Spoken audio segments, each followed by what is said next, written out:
Le supermarché Trace à Vienna, en Virginie, près de Washington DC, dispose de tout ce dont les clients ont besoin, à l'exception des conteneurs. C'est vrai, pas de sacs, pas de boîtes, pas de bouteilles.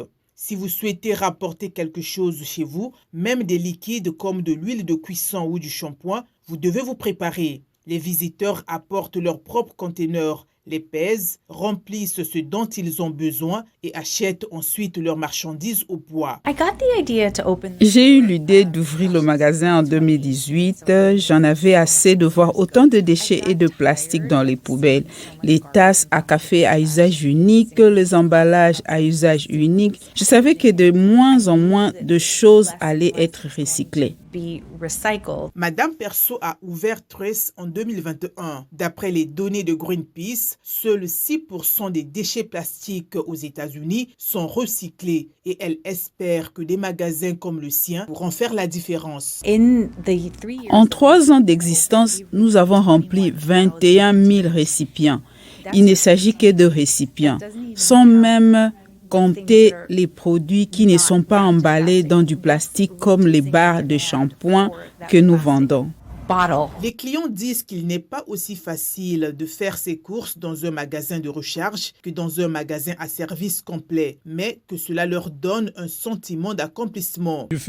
On se sent très bien parce qu'on fait un petit geste pour l'environnement. Le personnel est très amical et serviable et il est aussi très impliqué dans la protection de la planète et de l'environnement.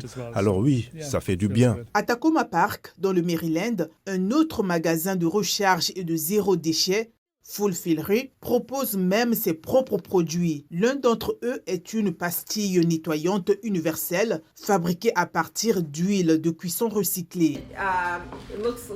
On l'ouvre. Une fois que vous l'avez ouverte, vous la coupez, vous ajoutez de l'eau et elle devient un très bon nettoyant.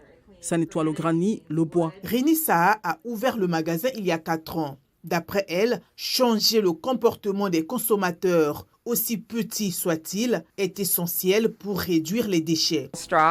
Si la seule chose qu'ils peuvent faire est d'utiliser des pailles réutilisables, cela permet tout de même d'économiser près de 500 pailles par an, n'est-ce pas? Nous espérons simplement que les gens essayent d'arrêter le gaspillage là où ils le peuvent. D'après le groupe américain de recherche d'intérêt public, une organisation de défense des droits, environ 1300 magasins appliquent le concept zéro déchet aux États-Unis et ce nombre est en augmentation. La moitié d'entre eux sont des magasins de recharge et les autres des magasins qui proposent un large choix d'articles rechargeables.